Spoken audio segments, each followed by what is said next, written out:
prior to you getting in it, and now you're in it.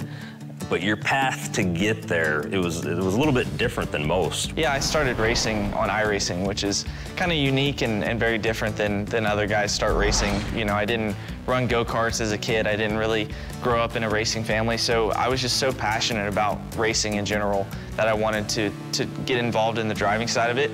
And that came later when I was 14 or 15 years old, but thankfully I had iRacing to use as a platform to get started and hone my skills. William Byron's a great story from our perspective because, I'll be honest, we didn't know anything about him. He was the one that told the story about how he used iRacing at home and was proving to be really good at it, and his dad took notice and said, you know what, why don't we get a Legends car and we'll go try this for real. That bump in turn one, that bump is, I mean, that's right where it is on the racetrack. I mean, most of the track layout stuff's exactly the same, which is really helpful if you're going to the racetrack for the first time.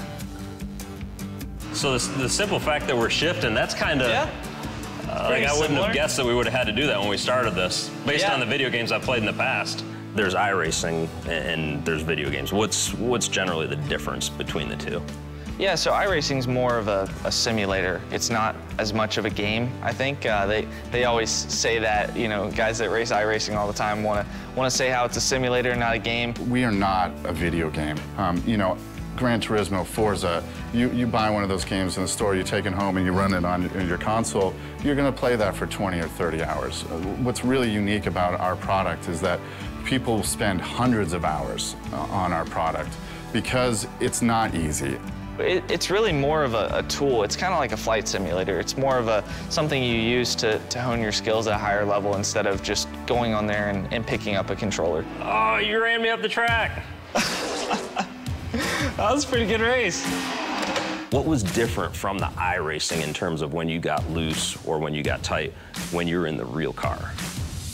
Honestly, in some ways it was easier. And that sounds crazy, but you could feel the car more. That doesn't sound crazy. It makes me kind of curious, though. Yeah, you could feel the car more, and in person I had that extra, or I had extra skills to use or extra senses to kind of use in the car. So my sense of smell you don't have on iRacing, and your sense of, I guess, feel and danger and fear factor is not there. I guess the fact that you think that the real cars are easier than the iRacing, that tells us why you're having the level of success that you are at this point right now.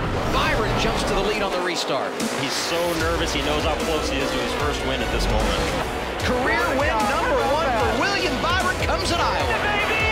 What a night for William Byron. Towards the end of that season, the announcement's made. You're going to the 24 car. There was a big announcement earlier this week out of Hendrick Motorsports. 19-year-old William Byron will now occupy that car for the 2018 season. There's a lot of pressure that comes with hopping in the 24 car. Driving the Cup car itself is obviously a challenge, but I knew, you know, I just trusted my instinct, kind of trusted what I've done to get to this point. So, you know, the boss didn't really put that much pressure on me. Mr. Hendrick kind of told me to just go out there and make sure I can learn this year.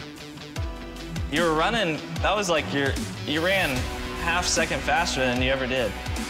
Right there. That's your way of saying bless his heart before you say you suck.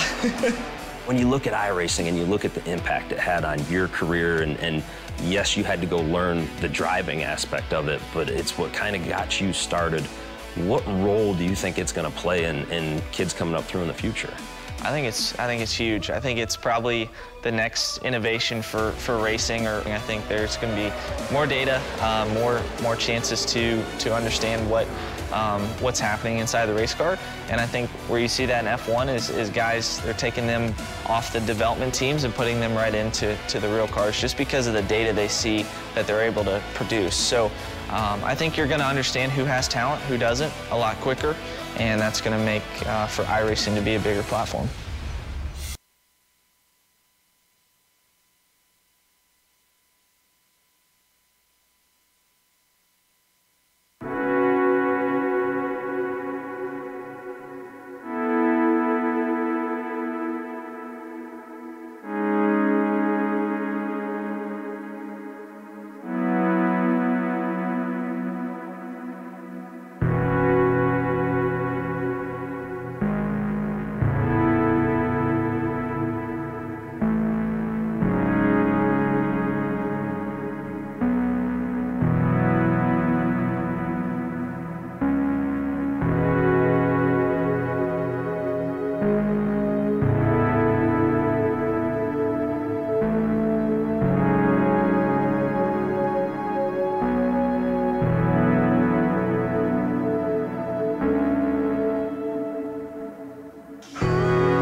They call her Lady Luck, but there is room for doubt.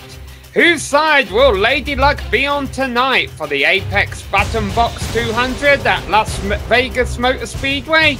We are about to find out as the SSCA Truck Series rolls into Sin City for round 18 of a championship, and you're going to get to see all of the action unfold live here on the Global SimRacing Channel.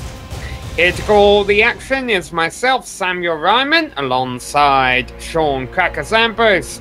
Our director, Joe Peak, is doing all of the button pushing somewhere behind the scenes where we can't see him. He's using camera sets provided by Dougie Beard to show all you want to see. That's the on-track action. Plenty of it here tonight. Should be fun to watch because, Sean, we started the playoffs at the road course in Canada, and next week we will finish off the first round of playoffs at Talladega. So, a road course before, Talladega next. I should imagine that these drivers are kind of glad that we're getting to go on a normal cookie-cutter track here today at Las Vegas. Sam, cookie cutter indeed. 1.5 miles, 20 degrees of progressive banking. Listen, within the D-shaped oval category, okay, no two tracks really have the same corner banking. Kentucky's 14 degrees, Kansas is 15 degrees, Chicagoland 18. Las Vegas is in a class of its own. It's got progressive banking that runs up to about 20 degrees. Now, in addition to the 1.5 mile super speedway they've got here, you know, the 1,000-acre Las Vegas Motor Speedway property is home to 8 other tracks of varying surfaces and configurations. It's a huge complex here. Now, tonight, the drivers, Sam, I got to be honest, we got a fast track tonight.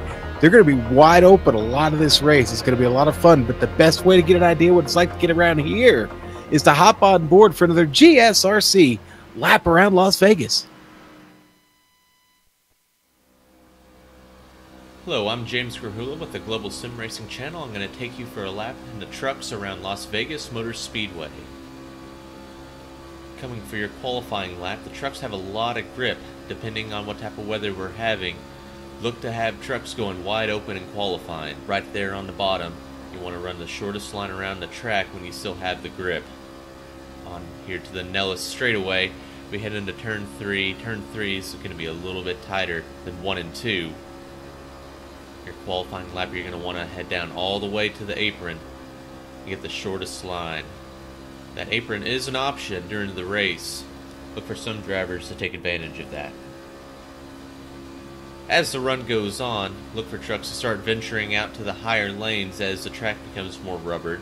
This is a progressive banking track, so you're going to see drivers heading up there to get the higher banking and hopefully find some more grip up there. Alright, let's look at a pit stop. Right in the middle of 3 and 4, you're going to want to start slowing down and getting on the brakes.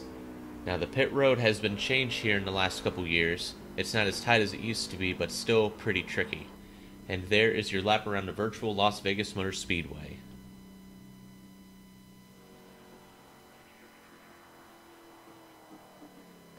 Welcome back from that GSRC lap around Las Vegas Motor Speedway. Listen, tonight you are here for the Apex Button Box 200, and, well, listen, folks, if you don't know who they are, first of all, you can find them on Facebook. That's where you got to go to check them out. We put a link right here in the broadcast so you can get there. The standard stock boxes that they have run about $60. They've got rotary boxes that usually start somewhere around $65. Standard brake bias controllers start at $32. All items mentioned are shipped with, well, that price is included, okay? So shipping is included with the price. Now, they have a coupon code. It's JD. That's J and D as in David, 2018. All one thing there. JD 2018 for a discount when you're making your request to order some of their products. And they do custom orders for all kinds of racing, and they can be done for any racer for any series. They've got new products coming out all the time. So you can get a hold of Judd Danielson here from the Sim Speed Stop Truck Series, or you can go to Facebook. Like I said, their link right there. It's Facebook / Apex Button Box, all one word there, and you'll find them on Facebook. Right now, you will find the drivers down on the racetrack. They are currently doing qualifying. Now, how qualifying works is they're all doing single car runs. The slowest cars in qualifying were the first to take... the slowest cars in trucks in practice were the first to take to the track for their qualifying times. And then at the end of qualifying here, they end up with the fast names. Now, Daniel Jackson and the number 84 machine just went to the top to the board. We still have a few names left to turn up, so... And Daniel Jackson, Sean, as we take a look at the point standings, he's still holding pretty solid there, despite the fact that he did not have the best of races last time out at Motorsport. That's true, and you know, we'll talk about that here as we put the driver standings down. Round 17, 18, and 19 comprise the first segment of the playoff rounds. Win and you're in. That's the name of the game. The top 8 advance to the next round. The bottom 4, of course, will be out. Now, no driver is locked in yet with a win because Scott Seaman, who won round 17, isn't eligible for the playoffs. Now, the aforementioned Daniel Jackson and Kevin Fetty had stage wins, so each of them have a carryover playoff points for the next segment. That's what you see highlighted there. Now, the champ points in the interval above or below the cut line. Kevin Fetty's tied with Ray Richard for 4th right now, and 6 drivers came into the last round tied for 7th. All those ties are now broken. Of course, Chris Scala was the big loser from the last round, falling from 3rd to 9th, and currently is out of the playoffs. He joins Robert McFarland, Sean Callis, and Jeff Martin as they are highlighted in red down there on the bottom. Daniel Jackson was the big mover, though he only finished 8th at the checkered. He earned 19 bonus points for winning one stage and finishing 2nd in the other. So that's the points as we see them right now, Sam. And Texas Motor Speedway is going to be a big challenge for these drivers this evening. I talked about it a little while ago. It's a very, very fast track tonight. Incredible speeds we're seeing here in qualifying right now. A low 31 second, 31.1. What our top 5 with 31.1s right now. So the margins are close. The racing will be tight. And the damage comes hard and heavy here when you're traveling at the speeds they'll be running tonight here in these trucks. You just saw, and Danny Rogers goes to provisional pole. I was about to say, you just saw Jeff Martin jump up there with another 31.1. Danny Rogers also a 31.1 with his fastest time. Boy, you're right, Sean. These drivers very close in qualifying. In fact, just a mere 6 thousandths of a second separating 1st from 4th on the grid right now. That's normally an indication that these drivers are pretty much just doing it flat out in qualifying. It's almost becoming a bit of a crapshoot. Sam, it has the true super speedway feel to it right now with what we're looking at with the times. This is as close as we've seen them this season, at least since we started covering the trucks. I mean, turning a 31.1 seems to be the norm. That's where you need to be if you want to be one of the trucks that is considered a contender in this race. But listen, this is a solo qualifying. They're going to even go faster once they start drafting around this place a little bit. So we'll see. And of course, the dirty air not going to be as good as what we're seeing in qualifying right now. And you will have to get out of the throttle at times. You don't want to run anybody over, and you certainly don't want to get in too hot, find yourself washing up the track. As Scott Seaman got his first lap in.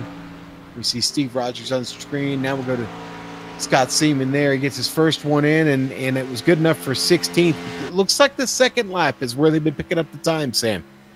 Yeah, they're basically doing it Talladega style here almost, Sean. It looks like they're all throwing away their first laps, riding up high, trying to get the best run they can for their second and final lap. And let's see what those times are. Scott Seaman to the top, a 31.141. So, boy, they all bunched so close together.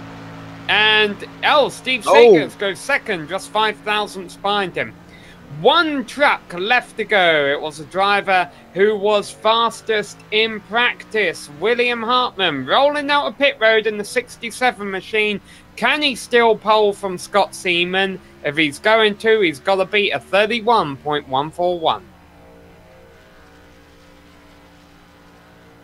That's mighty impressive for Seaman to pull off the time he did. Seegers even, when I thought nobody else would go with a 31.14, and Seegers proves me wrong by doing it there. Let's see what Hartman's got here. It'll take us about a minute to find out. Once again, he's running up high here, just trying to build the momentum on his first lap.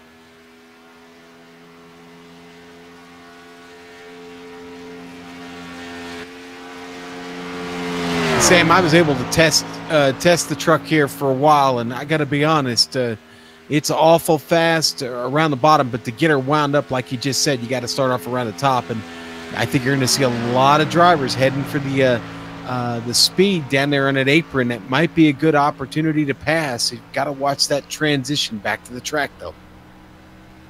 All right, so here we go. William Hartman. He entered the playoffs as the points leader, but was not at Mosport, or I believe he had some kind of issue that prevented him from racing, dropped him to third in the points. He would love a win today, get that momentum going back ahead of Talladega. Can he start it off with a pole? Yes, he can, by 0.04 of a second. That seems like an eternity around here. So, William Hartman is the round 18 winner of the Sim Speed Shop Pole Award. For every 2 poles a season, a driver earns $5, and the driver with the most poles at the end of the season earns $20, courtesy of simspeedshop.com, which is a great place to order custom button boxes as well as to buy and sell used equipment. For more information, go to simspeedshop.com, and we're also very thankful to have them on as the sponsor of this series, the SSCA Sim Speed Shop Truck Series. Let's give you some more information about that series. We mentioned we are currently at round 18, the second round of the playoffs, and here's how things work over here in this division with our series details. You see, we race the NASCAR Camping World trucks, the Chevy Silverado and the Toyota Tundra. Fixed setups, 5 sets of tires during the race that you can use, including the set that you start on. So that's 1 set for stage 1, 1 set for stage 2 is normally how that ends up working. And then people mix up strategy in that third and final stage. If you cause 2 accidents during a race, you will be disqualified. Or, as we saw at a couple of races earlier this season, maybe just penalised. We know there's a lot of chatter behind the scenes when those kinds of incidents arise.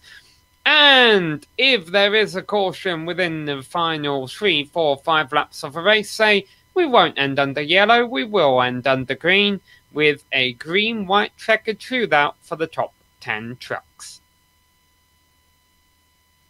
All right, Sam, just about a minute left, and we'll start making our way around the track. But we are stage racing tonight, just like we've done all season long. 132 laps around this facility this evening. Obviously, we're under daytime conditions. There's your 132 laps, 3 stages again, and 33, and a final stage is 66 laps. And Sam, with the times they were running in qualifying, they won't be much different under race conditions. This could be a very, very quick race if the yellow laundry stays in the basket this evening. We'll have to see, but we do know this, and a little bit of practice and some inside info from some of the teams. It's going to be about 37 to 40 laps, going to be your fuel window. So obviously, much like we've seen all season, those first 2 stages, you can get through with that fuel.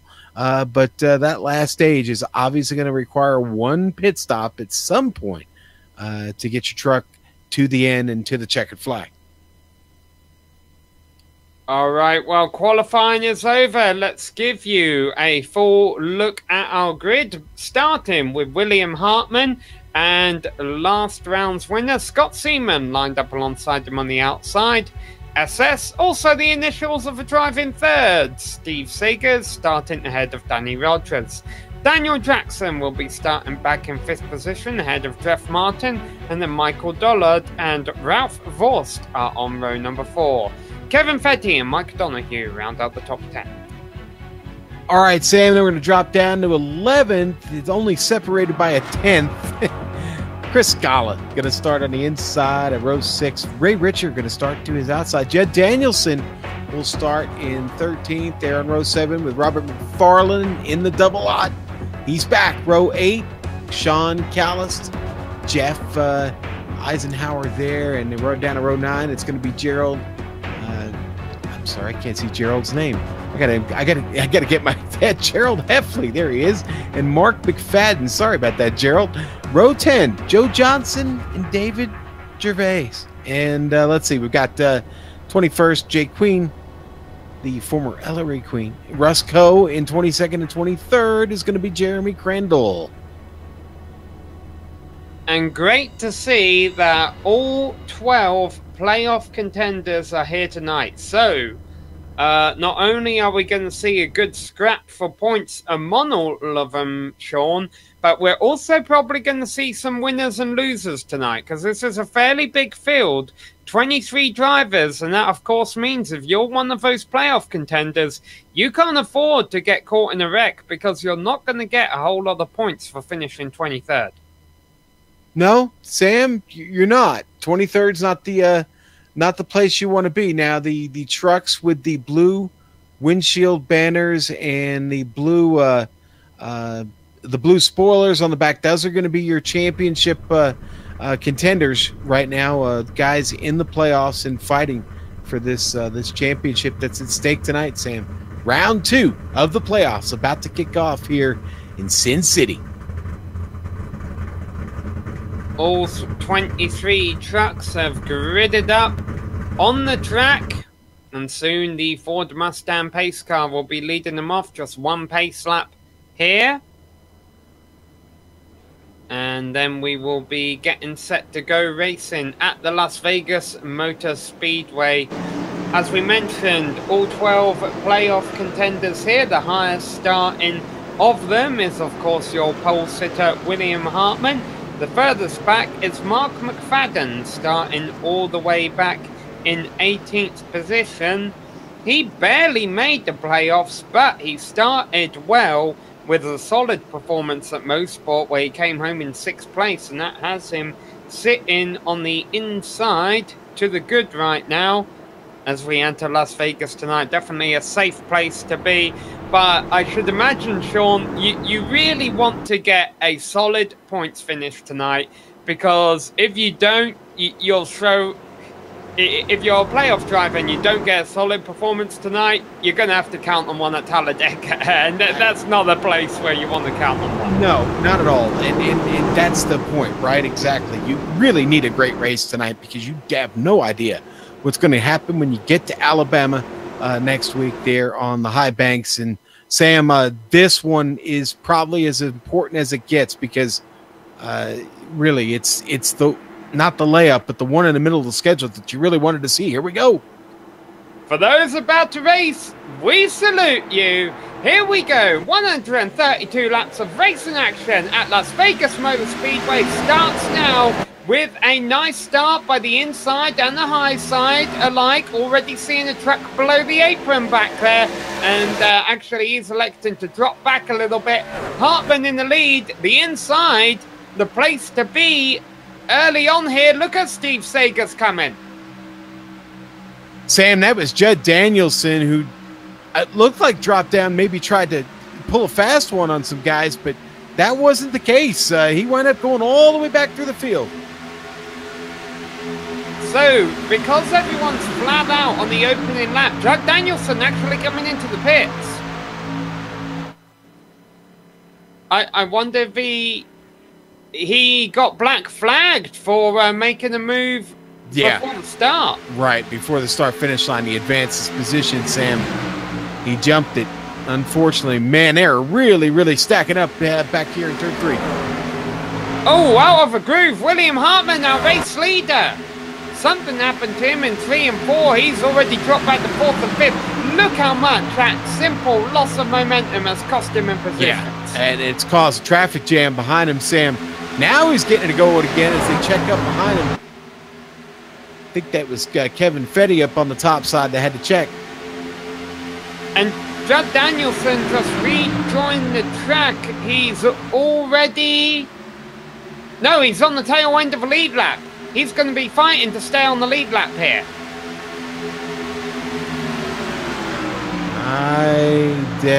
He's not going to be able to hang on to it. That's a swarm of angry bees. Watch out, here comes Scott Seaman right up on the bumper there of our leader, Steve Seegers. You see that blue on the splitter and the windshield banner that Sean was mentioning, showing you that Steve is a playoff driver, as is Judd Danielson a lap down. Scott Seaman, who won last time out at Motorsport, he's just here for the win. And our leader, Seegers, just shut the door there on Seaman. Boy, that's really, really making it tough here for the 17. Judd Danielson. He's just trying to stay up to speed with these guys and not lose that lap. Good job so far. We've got very little breathing room here, Sam. I was trying to mention this earlier, Sean, but it seems in the early stages, when everyone's flat out anyway, you want to be down low because it's a shorter way around. But how long until that high lane becomes a place to be and you see the trucks down low having to lift a bit? Yeah, I'm seeing a few trucks starting to make their way around from the top side. Back here watching David Gervais and behind him, Joe Johnson following right in his tracks. They're trying to put the move right now on Jason Eisenhower. Oh, really close between Eisenhower there and Johnson. I'm sorry, David. Lots of aggressive racing. Quite a ways to go still in this opening stage. 33 laps in total. Currently working lap number 7 with Steve Seegers leading. But the top 5 pretty much covered by a second. They're all still in one giant pack. Danny Rogers right now, Ray Richer side by side through the turn. Richer runs up the track a little bit, really close to the wall on exit. And it's going to be Richer that gets, Rogers that gets the better of that. Richer now under attack from Sean Callis and Jeff Martin side by side behind him.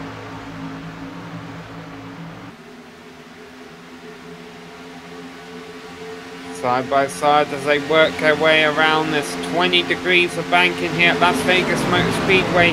Very racy here in the early stages as these two continue to go fender to fender coming out of turn 4. Along for the ride is Sean Callis back there taking a look at it. A little bit farther behind me. Richer. Oh boy, Richer almost made the contact there with Danny Rogers. Now, a fairly cool track temperature out there, Sean, so I can't imagine the tyres are being killed yet, but certainly if you keep this up for another 30 laps, they'll be hurting a little bit by the time stage 1 is over. Yeah, no, definitely, Sam. These tires are probably going to start to go away on you here, and 20 laps in seemed like when I started to notice the biggest difference in the truck.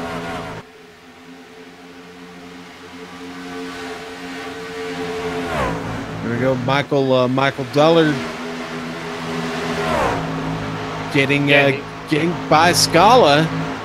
Well, he just lost a spot. The Ralph Forster, I think he's actually trying to be defensive on Chris Scala here, so Michael Dullard not going the right way.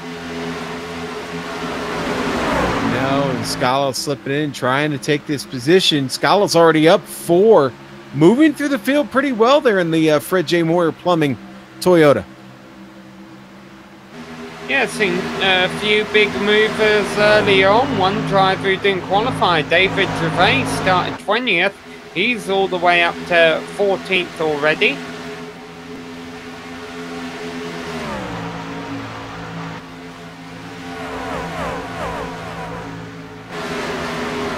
This is really split up into a couple of packs now, and Danny Rogers... First victim, Kevin Feddy pushing out of turn 2, got into the wall. That's cost him a lot of momentum, and you don't want to wreck the aerodynamics on these trucks here, Sean. There's just simply too much speed. Yeah, you don't. We're gonna watch. We're gonna watch on board here with Fetty, Sam. Exactly. You do not want to hurt this truck at all.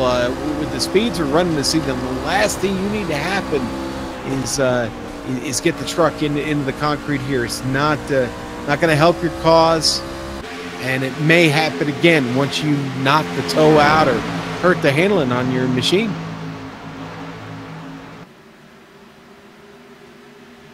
Man, I've been keeping an eye on the track temperature, Sean. That's something else drivers are going to have to be wary of throughout the event. It has been increasing pretty significantly, up a few degrees, even in the early stages here. Good battle for fourth continues.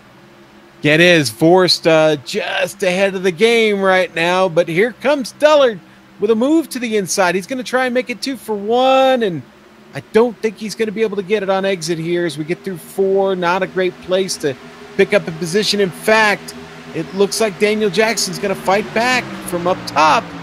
Side by side, those two head across the stripe. But it is Ralph Vorst that is going to hang on right now to that 4th spot, Sam. Yeah, Vorst has definitely been one of our bigger movers early on. Started 8th up to 4th. Your highest playoff runners right now, Steve Sager's leading a race. William Hartman is still riding around in 3rd after his early mistake getting out of the groove. And Daniel Jackson is actually 3rd of our playoff contenders right now, rounding out the top 5 on track.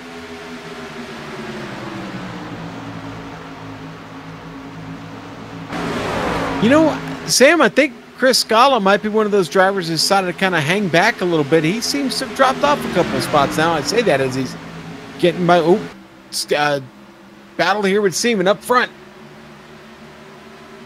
Yeah, with William Hartman using the high side to make a pass. So the high side definitely coming in now. We're halfway through the run.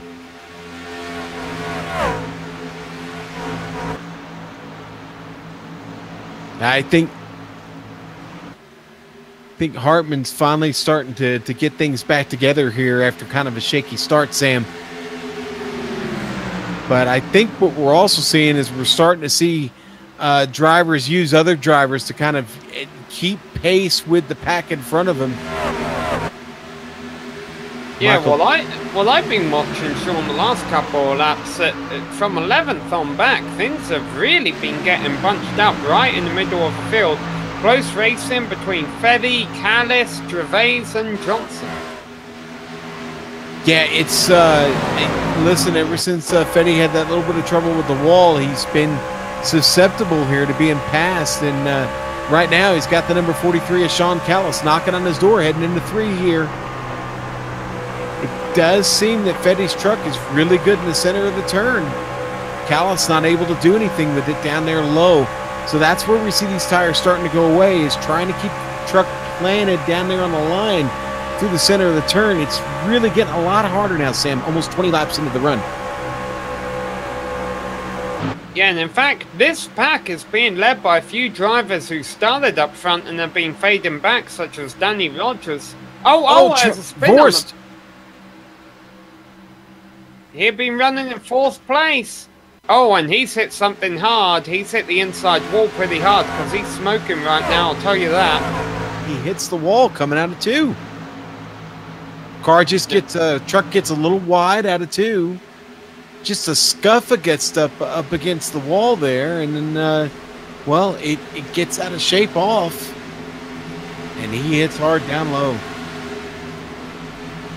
I believe the motor's gone on that truck. It's smoking heavily. Yeah, and it looks like turn 2's getting even more trickier now as they enter the closing stages of this run, Sean. You mentioned it, around lap 20 is where the truck starts to go away. Daniel Jackson lost 2 positions last lap around after having a bit of a moment out of turn 2. So Chris Scala and Michael Dullard have gone by him.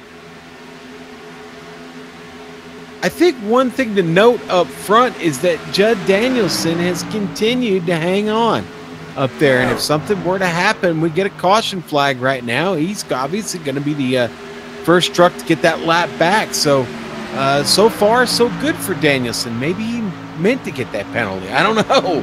But he had to get out of it there just a little bit. And Scott Siemens' truck maybe drifted a little bit in front of him. Well, he's only got to hold on for about another 11 more laps, Sean, and that's when stage 1 will come to a close. Pass going on for 4th place right now. Scala underneath Michael Dillard. Okay, so maybe it's time to get busy. Scala took a few laps off, and now he's back on the charge. But the drive, as we continue to keep an eye on this, Sean, the driver who's really on the charge, I think, is William Hartman. We mentioned his mistake earlier on and how he's coming back. Well, he may soon have Steve Sakers right in his windshield. Yeah, no, he's working hard right now, and he's taking a little bit of advantage there of the draft that Seegers is throwing off. I think he's got a legitimate shot here to catch him, Sam. Well, you can see at some points he's not even running in the draft. He's making his own line to make sure he can get as much fresh air onto the front end of his Tundra as possible. Yeah, it does look to be driving it down the hill just a little bit, taking advantage of that progressive banking.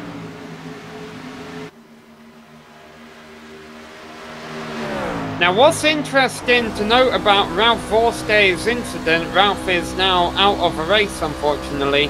But what's interesting to note, of course, Sean, is we didn't have a caution for it. That's because there's a wide apron here on the back straight at Las Vegas Motor Speedway, and if the accident happened... Sorry, Sam. Gerald Heffley just had trouble. Yes, big trouble. The caution is not out. Heffley has trouble. Oh, and it was off of turn 2 again. Turn 2 victim claims another victim. Victim number 2. It's Gerald Heffley with a spin all on his own. And hits the inside barrier, not near as hard as Ralph did, but damage nonetheless. And again, tough spot to be in here there for Gerald. Yeah, but as we were just saying, doesn't bring the caution out because it happened on that big wide apron down there. Ooh, things got a bit dicey. 4th place coming off of turn 2 this lap. Michael Dillard didn't get off it too well. That allowed Scala to get right up on his rear bumper. There was almost contact between them. Here goes Scala. This battle's been going on for a bit now. Yeah, well, Scala needs bonus points, as many of them as he can pick up here, to get himself back here in contention and move on to the next round. Especially now with 2 drivers essentially out of a race who aren't playoff drivers. Well, those 4 drivers on the outside looking in, they can't depend as much on a bad finish for the drivers who are sitting to the good right now, because there's now all of a sudden the worst they can finish is 21st.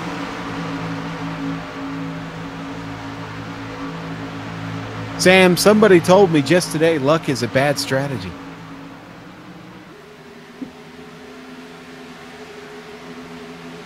Yeah, well, the 4 drivers who are going to need to have some kind of strategy or luck right now are Chris Scala, Robert McFarland, Sean Callis, and Jeff Martin.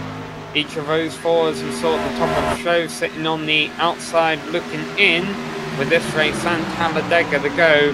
So any kind of points will help them out. Bonus points, race points, or of course game points from other drivers having a bad race. Man, Scala's not safe here. Dullard looks fast back there, but the 70 of Mike Donahue, watch out for that truck. He's kind of been ducking and diving back there, looking maybe for a run. Let's see if he's got one in him here, Sam. Only 3 laps left to go. Yeah, 3 laps left to go when Seegers comes by. The completion of lap number 33 will be when the stage ending portion will come out. Mike Donahue, of course, as you mentioned, making his way through the field. One of our playoff contenders sitting in the good right now in that 17 machine. Back over at Mosport.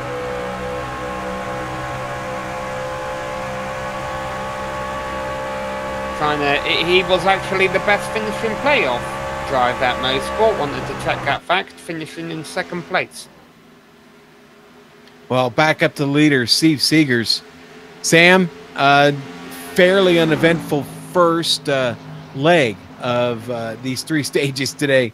Is he's now set himself apart by about a second. And, well, the number 26 Chevrolet Silverado has looked pretty good here so far. He's got a clean truck. A lot of the drivers have been fortunate here to get away without any caution flag and any damage on their truck, Sam. All these top three, though, I think are going to want to keep half an eye on Chris Scala in the second stage, because the top three drivers, Steve Seegers, William Hartman, and Scott Seaman, they all started in the top three, not in the order that they're going to finish it in right now as we start the final lap of stage number 1. But Chris Scala behind him in 4th, he started in 11th. Well, he made his way by 7 trucks in the opening stage. What will he be able to do in stage 2? I know this. Chris Scala likes this truck, and this layout, this mile-and-a-half track here at Las Vegas seems to be suited for his driving style today. He has driven it up through the field. And here we go, last time around with Steve Seegers. And we'll get the caution flag when the top 10 come across here. Seegers with a flying stage. There's a battle for position there. Donahue trying to hold off Dullard. Yeah, but the caution is out, so no change in position there. Steve Seegers winning stage number 1 ahead of William Hartman, Scott Seaman, Chris Scala, Michael Dullard rounding out the top 5. Then Mike Donahue, Daniel Jackson, Ray Richer, Donnie Rogers, and Jeff Martin rounding out the top 10. A lot of those names playoff drivers. And soon pit road will be open under this yellow Sean, and everyone's going to be in for 4 tires and fuel. Absolutely, Sam. And Judd Danielson is going to get that lap back that he worked so hard to keep on the end of there. So all is going to be well for Judd Danielson. He's just got to hope to not mess up the restart. But I'm sure the Dirty Air Studios Toyota will be ready to go when we restart this race, Sam. But everybody, yeah, that is the doctor's orders right now. Full tank of Sunoco fuel and 4 brand new Goodyears will solve everything that's ailing you here right now, and then it'll be all up to the restart. Steve Seegers brings him down. Yep, so right now it's Seegers ahead of Hartman and Seaman. Now, let's not forget that Hartman was our pole sitter, so he is going to have the best pit stall here. But I honestly think, do not be surprised if we see a couple of drivers overshoot their marks as they pull into their pit stalls right now. Seegers is not one of them. He does a good job. In fact, a lot of our leaders do. Looks like Daniel Jackson and Ray Richer missed their pit stalls. That's going to cost them. Sure is, Sam. Wow, what a costly error there for both of those drivers. And here comes the race off pit road. Steve Seegers going to win it. And actually, it looks like Hartman will come off third.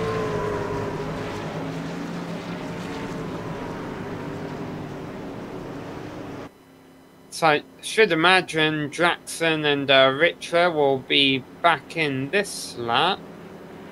Yeah, they'll get to come in with Judd Danielson and get their service. Actually, I'm sorry, Danielson's already out. Or no, I take that back. Danielson will start at the back anyway because, yeah, it was a lucky dog.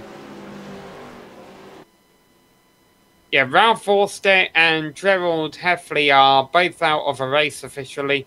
Danielson, with him getting back on the lead lap, that means all 21 drivers still in the race are on the lead lap.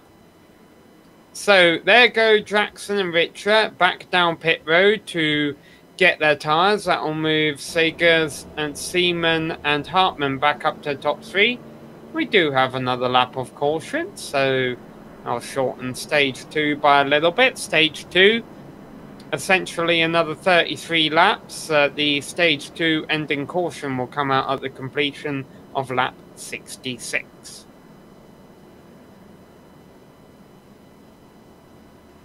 Yeah, so again, we know that fuel window about 37 to 40 laps. I'm really interested to see how these drivers are going to play this here when we get to stage 3. And you do the early peel, late reveal, or do you run her dry and then get that just enough splash of fuel to get you to the end?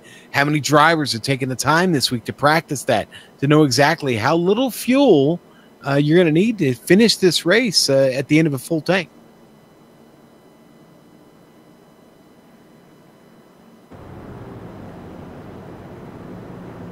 Pace car currently working them around the track on lap number 37. That means when we restart, it will be the completion of lap 38, which means we could see a 28-lap run. Once again, the drivers have plenty of fuel to complete that, and even though the tyres will wear, shouldn't anticipate anyone coming in to change tyres. Strategy cards in this series races normally get played during that final stage where they do have to pit at the very least for fuel. Here they go, getting double file. Steve Sager's electing to restart on the inside, and kind of a bit of a no-brainer there, Sean. These first couple laps going to be flat out, so you want the shorter way around. Yeah, definitely. Let's cut off the diameter of this facility just a little bit. The apron, of course, one of those places you can do it across the start-finish line there. But at the start, when the green flag drops, unlike what happened with like what happened with Danielson, you can't advance your position until you're across the start-finish line on the restart.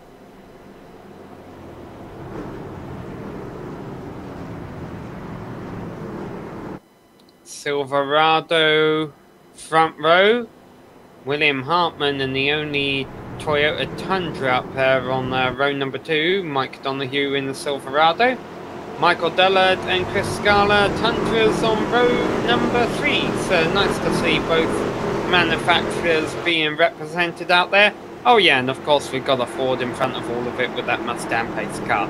But he's about to say bye-bye and let Steve Sagers have control of the field as they come around to complete lap 38.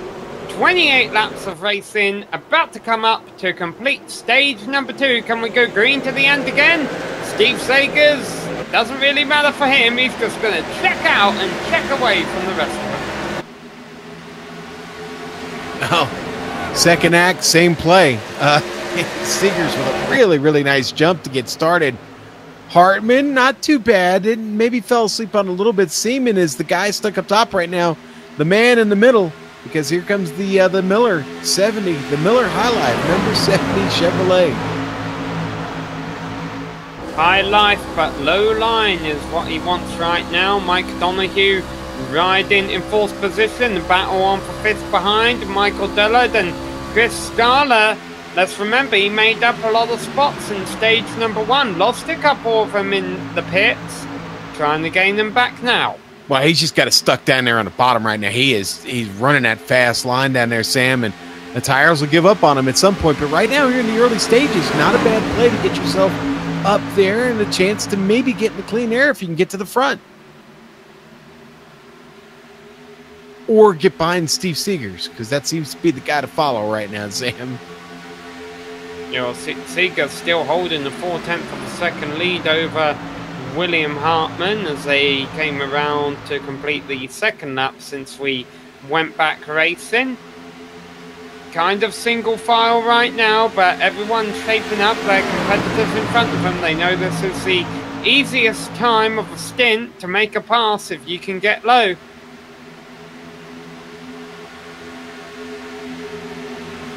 That's what Scala is doing on Donoghue.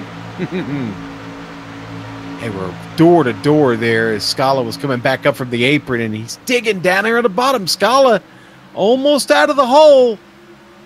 He's going to keep it stuck down there. He's not going to mess with trying to take the air off of the run there at the 70. Now here comes Dullard on the bottom, though. Now Scala's got a chance to break away from this and separate himself a little bit. Scala up to fourth. Donoghue having to worry about Michael Dillard now, trying to take fifth position from him. He might as well yield this one, Sean, I would say, unless he's able to get Dullard to force himself out of the gas, and it may have actually been what happened. But the thing is they have a nice gap of fresh air behind them. I think they should be taking advantage of that. They don't really want Jeff Martin to run them down. No, they don't, and Martin certainly a driver capable of running them down. Sam, the battle for 10th is actually really good. We're kind of missing out on it. Jeremy Crandall right now is just putting the Chevrolet wherever he wants. He's picked up, 13 overall, but on the pit stop got messed up there. He's had to fight back again. Now he's up to 10th. Now he's tracking on David Gervais. And Danny Rogers not that far up the track from him either. The Victory Junction Chevrolet is on the move, and Crandall looking for a better result here. Yeah, Jeremy Crandall was one of the 3 drivers who elected not to turn the lap in qualifying, but at some point you've got to work your way up towards the front if you're going to play that game, and that's definitely what he has been doing so far. As you mentioned, already put half the field behind him. Yeah, and then there's this great battle right in front of him there. You're seeing Rogers and Martin side by side. They've done this for about 4 laps now. They've really been locked up since the restart after the end of the first stage, and well, they were together on track during the first stage as well, Sam. Not missing a whole lot up front. The leaders still close together, but not as close as this pack from 7th on back. Danny Rogers found himself a bit of a cork in the bottle in the first stage as well, but does a nice job of racing defensively and holding on ahead of the trucks behind him. 3 wide back here. Strud Danielson on the apron. This time it's legal.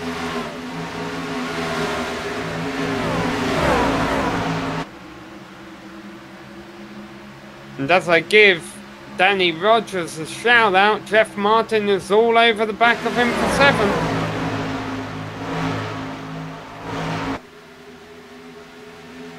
But meanwhile, we're almost getting a battle for the lead too between Sagers and Hartman. Yeah, here comes Hartman, going to dip it down to the bottom. He's got anything left in those tires here? We've got a little bit of a run, about 12 laps, and the truck started to give up on him there. He had to get out of it, and here comes Scott Seaman.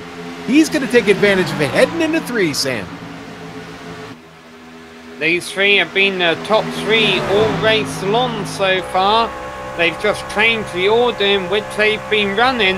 But as these 2 crisscross for 2nd place, it allows Seekers to break away from them a little bit.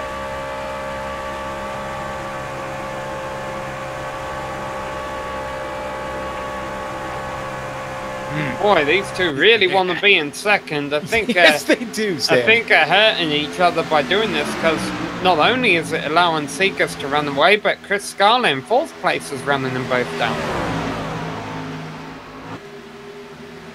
Yeah, boy, Seegers is starting to kind of open things up again, and it's all because of the fighting that's going on behind him. Now maybe actually Seaman's got a chance to get a run at him here, as it does seem that Hartman's backed off maybe just a hair. Interesting that despite all that side-by-side racing, yeah, I'm sure it wasn't good for their lap times, but Seekers was really not able to capitalize on it, leading the race there, and he still already finds himself with Scott Seaman not far behind his rear bumper.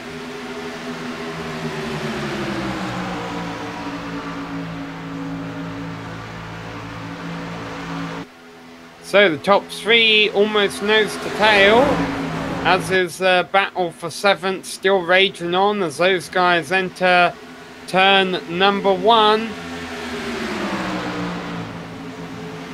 Sam, you know who we're not talking about? Is the truck sitting there in 4th right now, Chris Scala. He's just riding along, minding his business.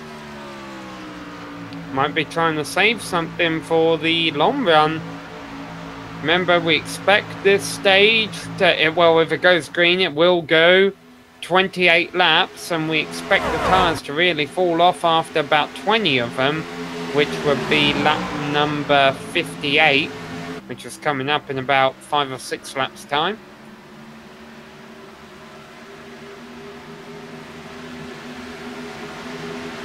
I like what that 5 truck is doing right now. He's pedaling, saving it. Sam, there could be big things ahead for the 5 to 9 if he can stay out of trouble. And behind him, it's still not a bad battle. Michael Dullard and Mike Donahue still really close. They're only separated by about just under 0.3 of a second, what I'm seeing right now. And Donahue could be in kind of conservation mode as well. He keeps moving his line around a bit. That's what I'm seeing. So maybe taking care of the tires, just finding a way to stay at the same pace as Dullard and maybe be able to get into the top 5 before this stage is over. But time is running out. Sam, we're 54 laps in now. Yeah, and let's not forget when we talk about Chris Scala just riding around in 4th place, even if things go south for him in that final stage, these stage points are critical for him, considering he is one of those on the outside looking in on the playoffs right now. Interesting to note, of course, and you brought this up at the top of the show, Sean, that with Scott Seaman winning the opening round at Mosport of the playoffs, there's really no driver that is guaranteed 100% safe right now. Now, there's some looking a lot healthier than others because of the amount of points they have, but you really want a win so that when we get the Talladega in next time, you can just go out there and have fun. Yeah, I don't know if anybody's just going to be having fun at Talladega. There'll be a lot at stake there. A lot at stake. The battle for 7th is intense. I know we talked about Donahue and Rogers continuing to battle on track, but it's really, really stacked things up behind him right now with David Gervais and Jeremy Crandall back there. The 73 still trying to get a little bit further up into the top 10 after he got there. But you can't forget about Sean Callis either. He's keeping good pace with them, and this is very competitive here. I got a feeling someone's going to try and step out of line and make a move here before the end of the stage. Talk about line. I've noticed the leaders, and you're also seeing it in the middle of the field here. Not only are they using the high lane now to make passes, but it seems with the single file running going on, we're seeing the groove move up throughout the race. Yeah, and we're seeing the groove move up, and then I just saw Michael Dullard is back on the attack on the bottom side. Now, he spent some time up there around the top side, maybe just to cool off the tires just a bit, as the track temperature does continue to increase a bit here, Sam. You may have to be on them a little bit, be off them a little bit, and then save enough for the run. And then, of course, timing is everything, right? Lap 66 is the end of the stage. Well, okay, so when do you start making the run? At 64, at 65, or maybe even as early as 62? Can you hang on and keep that lead once you get around somebody? All right, we're now hitting the survival part of the stage. We are 20 laps into it. For the next 8 laps, these trucks are going to start sliding around a little bit. And we saw how treacherous turn 2 became at the end of stage number 1, especially when the drivers just... I think a problem here, Sean, is you don't want to overdrive the exit of 2, and that the best way to do that is kind of late apex turns 1 and 2. The problem is when you're going 160, 170 miles an hour through the turns, accuracy, I mean, it's key, but it's difficult.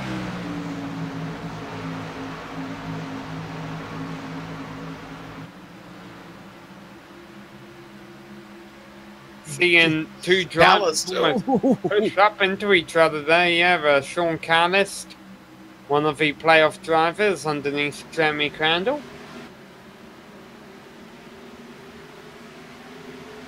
Who is not racing in the playoffs in the truck series here.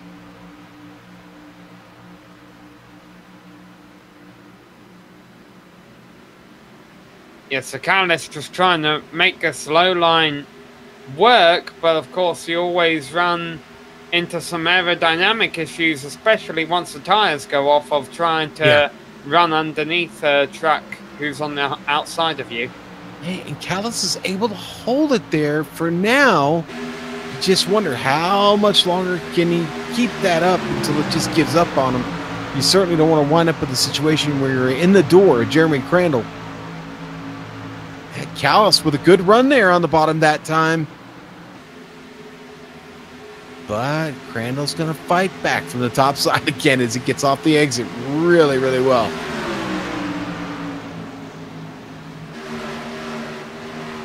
Now, even though this series would end a race under green if we did have a late caution, if a yellow did come out now, they would call that the stage ending yellow, essentially. Obviously, we hope that's not the case, and we get a good 3.5 laps left of racing here. We've got a nice battle for fifth shaping up now between Michael Dillard and a failed pass attempt by Mike Donahue.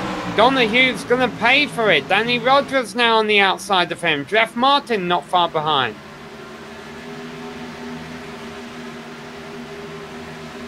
Mike Donahue really trying hard to hang on to get some bonus points here, but it's not working for him. No, it's a series of just failed attempts and runs at getting at the 16 there at Danny Rogers. Hasn't had any luck, and he's really opened the door for Jeff Martin now. But Sam, everybody seems to be doing the same thing right now. I'm not seeing anybody step out to actually make a pass yet here. Maybe this is where we get it. Martin going all the way down on the bottom of the apron there. Just 2 laps left to go in stage number 2. Things starting to get dicey in a couple of packs around the circuit. 21 trucks still left in the race, all on the lead lap, and the top 10 are all scrambling, trying to get as many stage points as they can get.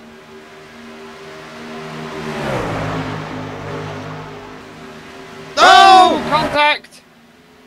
Oh boy. Duller does a great job of hanging on to it right there. That could have been disaster at the end of the stage. Yeah, they're on the final lap now. Now, Rogers and Dullard, both not playoff drivers, so that's why they can afford to rough each other up like that. And you see the 2 drivers with blue banners behind them, Mike Donahue and Jeff Martin, saying, no, we're not getting involved in that. Sean Callis, the playoff driver, got pretty hard into the wall exit in turn 2. But we stay green, and Steve Sagers wins stage number 2 ahead of Scott Seaman, William Hartman, Chris Scala, Danny Rogers, Michael Dullard, Mike Donahue, Jeff Martin, David Gervais, and Jeremy Crandall rounding out the top 10. But there is some damage to the 43 truck, Sean.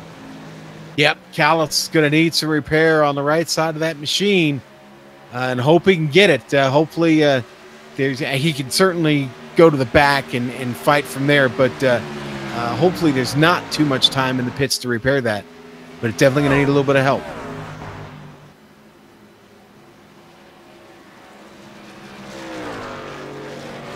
Sam, that was great. I'm sorry, go ahead, buddy. Yeah, it turned out under the first stage ending caution, Sean, the problem wasn't drivers overshooting their pit stall, but missing it entirely. So hopefully everyone will remember where their pit stall is this time around. Yeah, let's not. Listen, you got one job: get in the pit stall, get in clean, and get your truck out. So let's not fail this time. If I'm the crew chief, I'm reminding my driver, come on, let's hit our marks.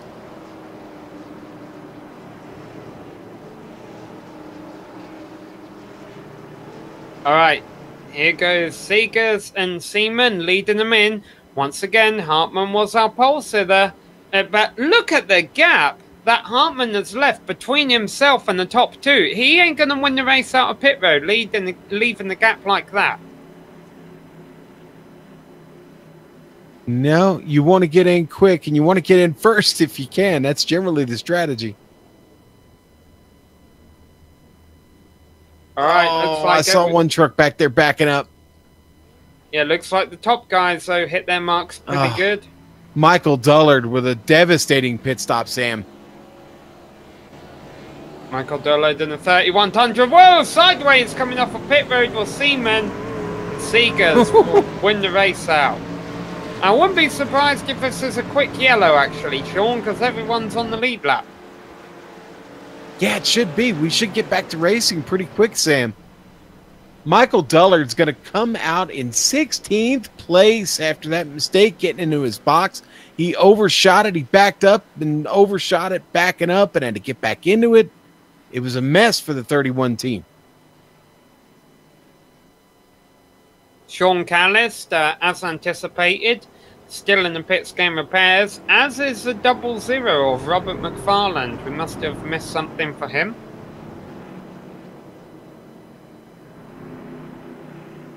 Yeah, I didn't pick that up for McFarland. It's funny. I was watching him a little while ago, and the truck was still clean.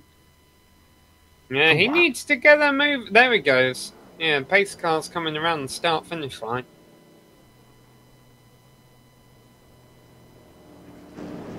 And the pace car light's already off. Sam, they are knocking this down like a Saturday night modified feature at your local bull ring. This has been fast, fun, competitive, and, well, aside from Steve Seegers trying to run away with it, everybody behind him has been fighting pretty hard. Let's see if anybody's got anything for Steve. No, Seegers, dropping to the back. End of the line penalty, going through too many pit stalls. Oh no. Well, that's going to change things just a bit, isn't it, Sam? Yes, it is. And William Hartman moves up from 3rd to 1st. Now, that's interesting, the timing of that penalty. I wonder if they had handed it out a lap in advance, if that would have actually moved Scott Seaman down to the inside for the restart here. Man, I don't know, but boy, the timing was terrible. Almost feel like I jinxed him.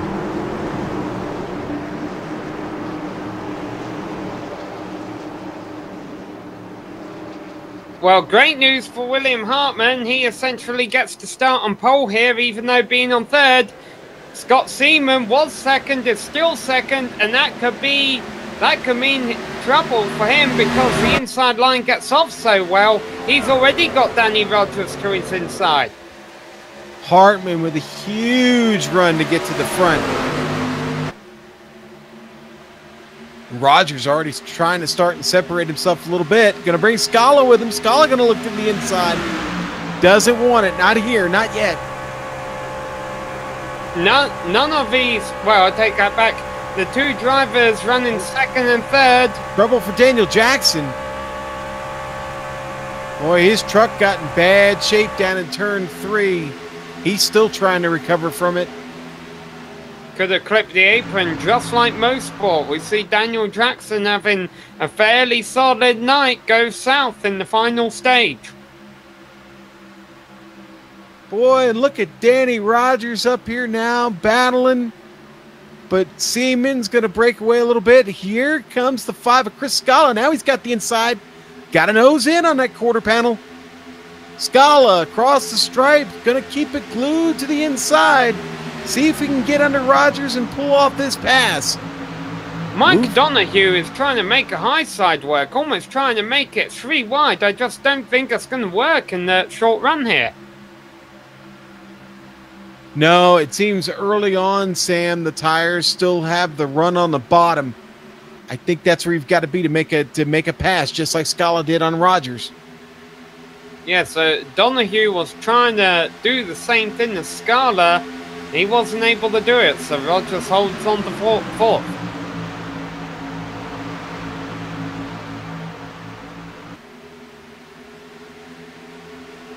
Meanwhile, Hartman holds a 6/10 of a second lead over Scott Seaman.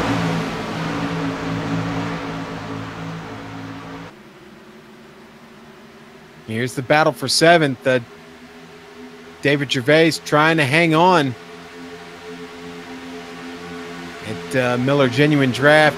Chevrolet under attack right now from Jeremy Crandall, who is still fighting to get up to the front of this race. Jeff Martin up in front is going to take a peek to the inside, and then he's going to slot back in behind the number 70 of Mike Donahue. Oh, and a bit of a stack up there. Pull out the accordion, folks. The driver right at the back of this pack, by the way, is Joe Johnson, riding around in 9th place. Haven't mentioned him much tonight. Don't see a blue splitter or ban on his truck. That's because he was the first driver who missed out on making the playoffs. Daniel Jackson into the pits. This is not good news for one of our playoff drivers who had a rough time at Mosport. Yep. Chris Scala starting to kind of pick up Scott Seaman here just a bit. Scala been working his way forward all race long, now up into 3rd place after starting in 11th. Meanwhile, I'll give you an update on Steve Sagers, who have been dominating this race up until that penalty. He is back in 14th right now, in the middle of pack back there, trying to make moves. Yeah, Sam, I'm watching it. It's Ray Richer that's in front of them. Seegers is now door-to-door with Dullard, another driver that's trying to get back up into this field after having a bad pit stop. Jason Eisenhower kind of hanging out, checking it all out from behind.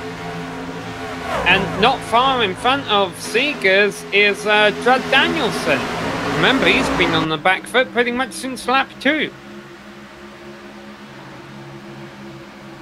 Oh, there they go! Michael Dullard collecting another vehicle. That was Kevin Fedde. And also spinning was Steve Sagers. Started with Dullard and Sagers. And, wow.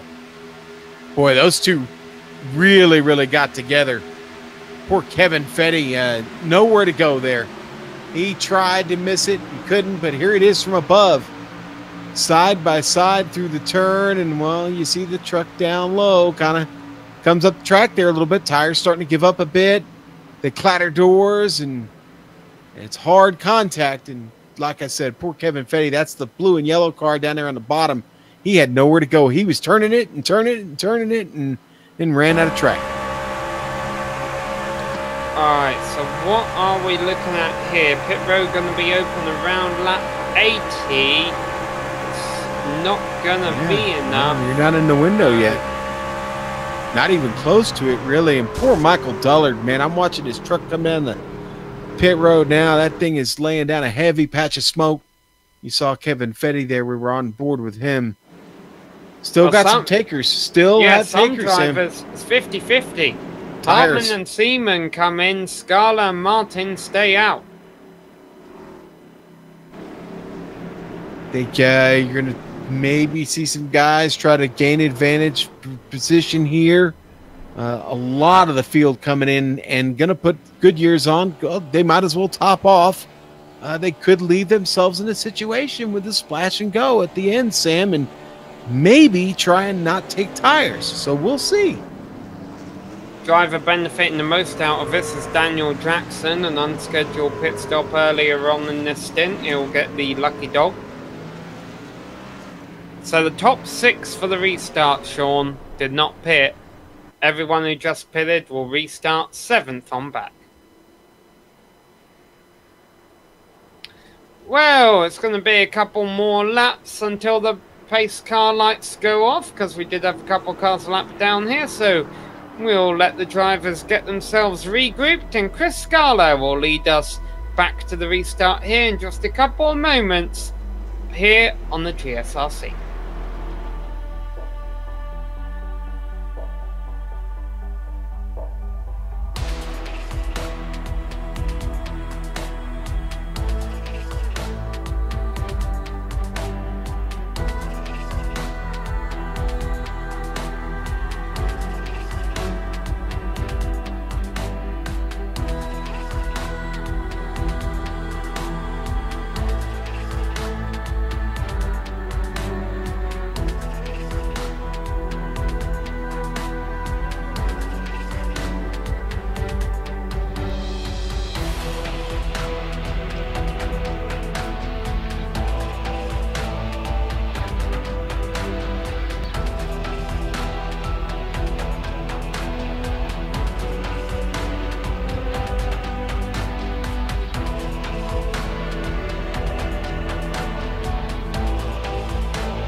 Hello and welcome back to Las Vegas Motor Speedway, where we are getting set for the closing 50 laps here at the Apex Button Box 200, round 18 of the SSCA Sim Speed Shop Truck Series, live here on the Global SimRacing Channel. Myself, Samuel Ryman, along with Sean Ambrose with the call. Joe Peak doing all of the fun stuff behind the scenes, using camera sets provided by Dougie Beard.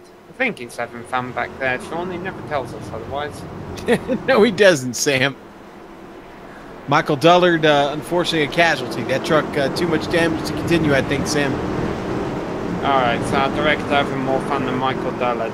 How much fun is Scott Seaman going to have on this restart? Starting on the inside, which is good news, on new tyres, which is good news, but restarting in 7th place. A lot of drivers on slightly older tyres in front of him. No one has enough fuel to make it to the end. Chris Scala about to lead them back to green. Gets a nice launch off the line. Not so from the trucks behind him, and that should stack him up entering turns 1 and 2. Boy, Chris sure did get a nice start there, but they are scrambling for positions back here. 7th on back. It is tight, tight, tight. Yeah, so how is Scott Seaman going to go about trying to make his way through this field? Can he do anything about it? Right now he's boxed in behind Robert McFarlane. Yeah, that's exactly what we got here is a box. McFarlane moves up in front of him. Seaman's going to drop to the bottom. Here comes the 99. It's 3 wide across the line and into turn 1. 3 wide, 3 wide. That was Catalyst on the outside. They all get themselves sorted out. Jeremy Crandall really came off, one of the worst ones on that. He's dropping back through the field right now. Challenge for 2nd place, meanwhile, going on between Jeff Martin and Drew Johnson, but Martin holds that down. So Scott Seaman up to 5th. Now looking on 4th on Trayson Eisenhower. And it's Chris Scala walking away with this right now. And you know what?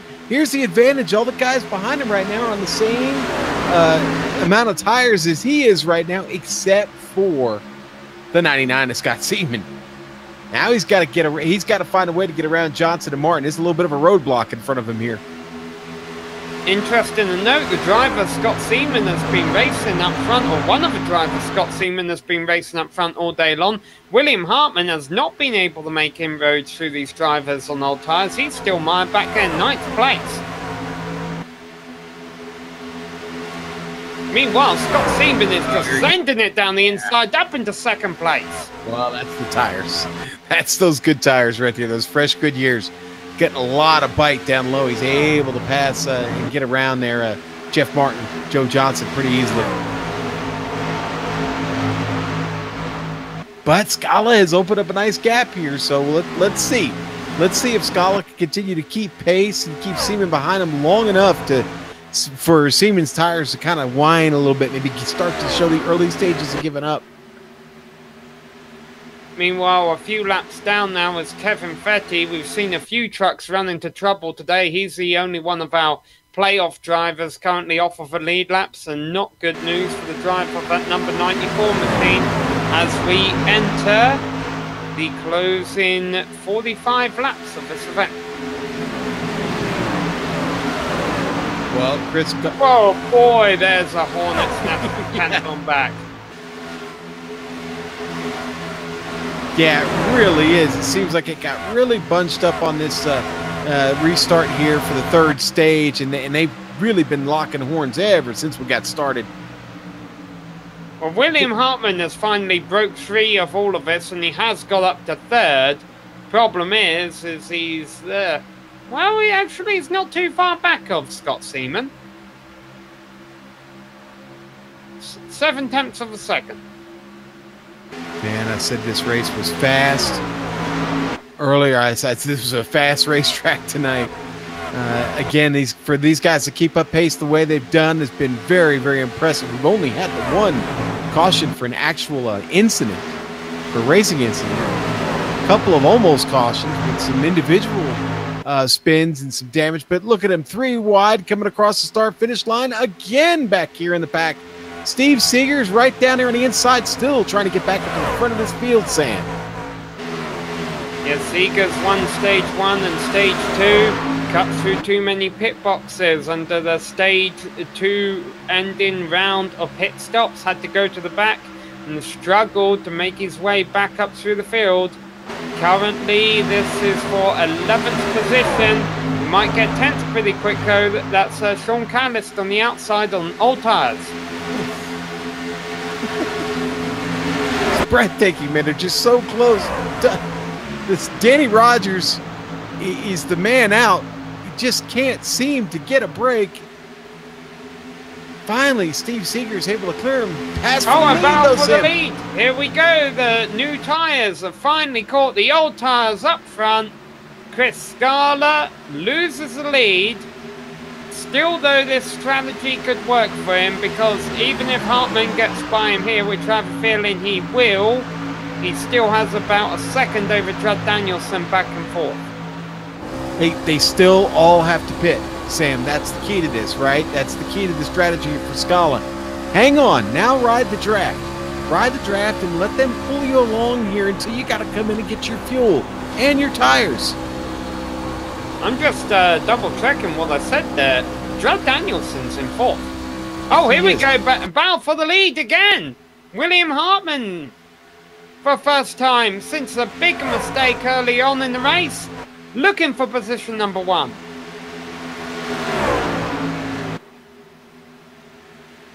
This is Hartman in a good battle with a non-playoff driver. I'd say for the first time in the race, he did hold the lead for a few laps before the crash we saw on lap 79.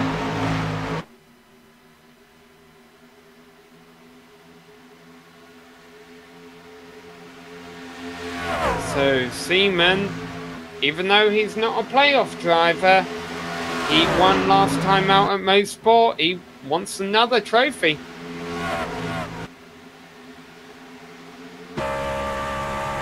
He says, "Hey Hartman, you already got your trophy for the day. You got that pole award, remember?" Yeah. That's Hartman's 4th pole of the season, so he'll probably get $20 from simspeedshop.com at the end of the season. He says, "There you go, there's your $20. Give me this win." Hartman says, "I don't think so. I want the win too." Oh boy. Seaman very close to the wall exit in turn 2. Yeah, Sam, they are really pinching it, making it look really close here on camera. Okay. Sure, it's pretty close in those cockpits too. Quick update on Steve Seegers. He just completes the pass on Joe Johnson. Drops Johnson back to 9th. Seeger's going to need a little help in this thing, Sam. I think by way of a caution flag to get himself back up to the front here. Well, a caution could happen at the front of the field, I'll tell you that right now, Sean, because these two are not giving an inch, and they could be hurting each other's chances, really. I know they got fresher tyres than Chris Scala running back in 3rd place, but still can't be good for them. In fact, one of the more promising drivers on the track right now, I'd say, is Judd Danielson in 4th. Well, listen, Danielson started this race behind the 8 ball, man. Now he's getting a run at Scala. Scala not able to hang with what Hartman and Seaman have been doing up there, despite their fighting. Scala's now fallen into the clutches of Judd Danielson. Again, Scala appears to be thinking about the long game here right now, and that's not a bad strategy, but you can't let yourself fall too far back in the pack to make that strategy work. 5th place on back, getting a bit dicey. Jeff Martin getting defensive on Mike Donahue. Ray Richer back end 7th as well, also involved in that little scrap. And as we watch this, battle for the lead continues, but it ain't going away anyway, Sean. It seems those two are quite content to just ride side by side for now, completing lap 99 of 132.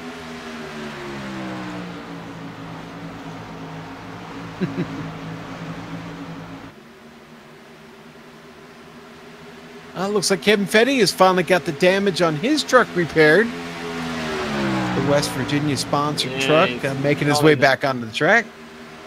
Yeah, not in a hurry to get back up to speed, though. He's 15 laps down. Definitely going to have to hope for a solid performance at Talladega. Because Fetty entered this night, well, fairly solidly in the points, tied for fourth, but it looks like position number 1 has finally been resolved, at least for now. Hartman to the top.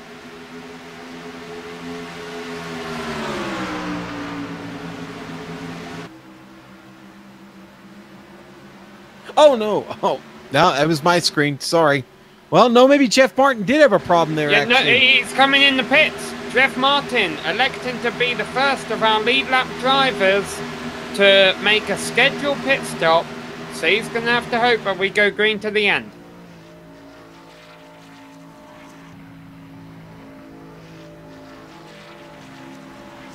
Yeah, it was a bit of an overreaction for a pit stop, huh, Sam? Yeah, not really. It can be scary when these drivers are going 160 miles an hour through the turns. They need to communicate they're coming in. Here comes Seaman. Here comes Seaman, yeah.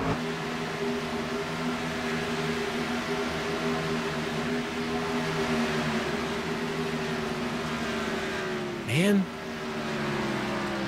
Scala really trying to run out the string here. Now I'm kind of scratching my head a little bit, trying to wonder what he's trying to accomplish. I mean, he's back to second. But I think you got to start thinking about bringing that truck in here pretty quick. Hartman is in. So Hartman's going to try and protect himself from being undercut here by Seaman. But I don't think Hartman got into the pits that well. Judd Danielson and Mike Donoghue, it looked like closed in on pit entry.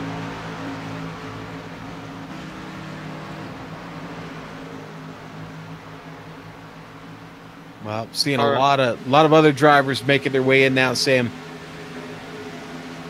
As soon as one domino falls, the rest have no choice, really. Of course, there'll probably be a couple of drivers who run it as deep as they can so that they're the aggressors at the end of a race. All right, Hartman is rolling. Where is Seaman?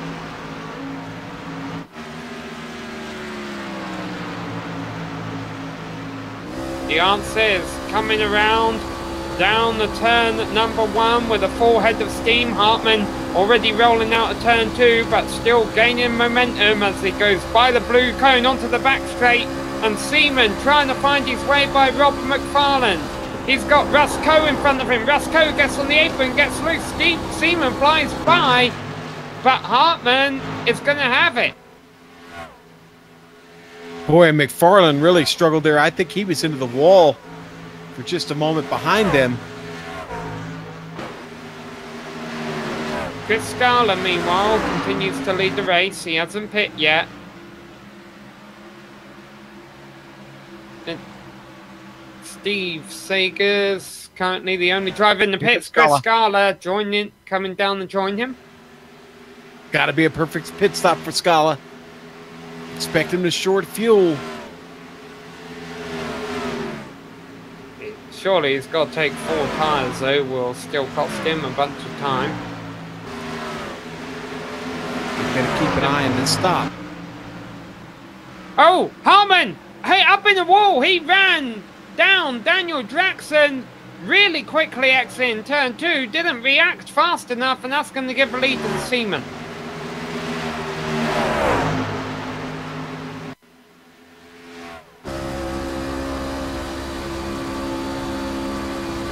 Well, Sam, I think the replay says it all here. Yeah, I mean, he just didn't expect Ackman to be that slow out of the corner. Yep, I think it absolutely caught him off guard, and he had to make an evasive move. Unfortunately, that move results in planting it into the wall. Well, he's definitely got damage. That could definitely affect him, especially in the long run. The good news is he was able to keep it going.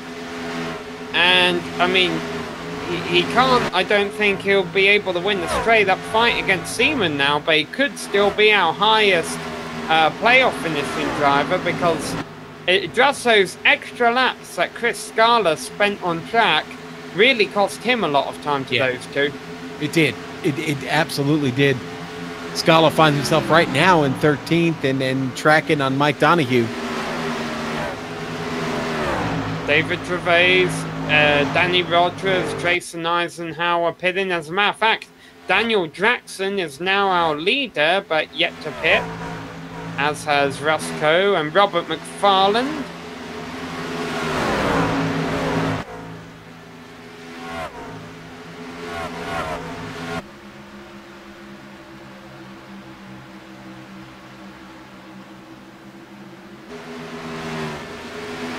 So I've got to imagine that, I mean, these drivers were still on track would benefit from a caution now, of course. Right, Sean. sure. Yeah, and I mean, that's the play. As we see and they almost got it. McFarland in big trouble in turn 3. Yep. And for some reason, there's no caution, even though he's almost came to a complete stop. He's having difficulty getting that truck to the apron. Boy, not the evening Robert McFarland wanted. We've got a replay of it. McFarland's going to try and keep going here, Sam. Yeah, look at this, though. It's like he stopped on the track trying to force the yellow to come out, or maybe it's just he damaged the truck. Yeah, he's damaged the truck so badly that the handling's hurt, because I can tell you right now he's not going faster than 150. Yeah, just at it right now, Sam. Just getting up to 150. That truck is struggling and may get the black flag from the race stewards here. We'll see. Only 21 laps to go when they get to the stripe here. Jeff Martin. McFarland tried to come in the pits. Ray Richer was right behind him. And that ends bad for both of them. Yeah, I don't... McFarland blew the motor, Sam. I think McFarland's truck gave up on him there. Let's watch this on the replay. You're going to see a puff of smoke from McFarland's truck. That's the double aught down there on the bottom, the 00. I don't know. Maybe that was him downshifting to get into the pits, but I got a feeling some people may not be happy after that set of circumstances there. Yeah, well, Robert McFarland, I mean, already was on the outside looking in coming into this race. Now he's got to depend on a good finish at Talladega. Ray Richer, very unfortunate for him. Kind of a bit of a victim of an unfortunate circumstance there. Now, Jackson and Co. are in. That's not surprising. What is surprising is Scott Seaman and Steve Sager's Chris Scala also into the pits to make sure they have the freshest rubber possible at the end of this. William Hartman stays out.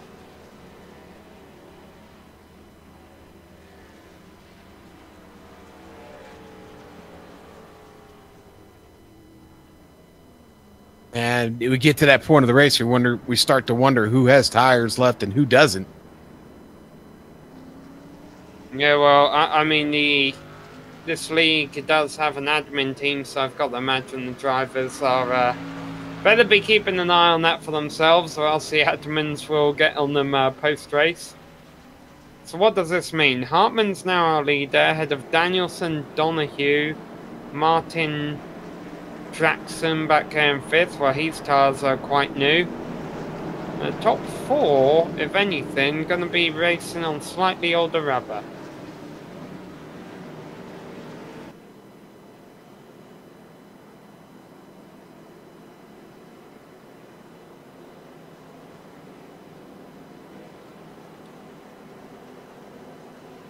Well, Sam, ready for an interesting finish to this race? Oh, and now, that in. is bad timing.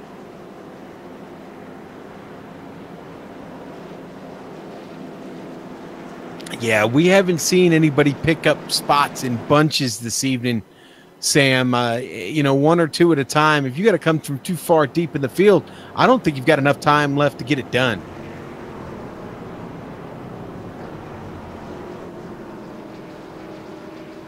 Yeah, I don't know why William Hartman didn't pit the previous lap. I mean, unless he knows his damage is extensive and he would have to be sitting in the pits for a long time anyway. There go his chances of winning.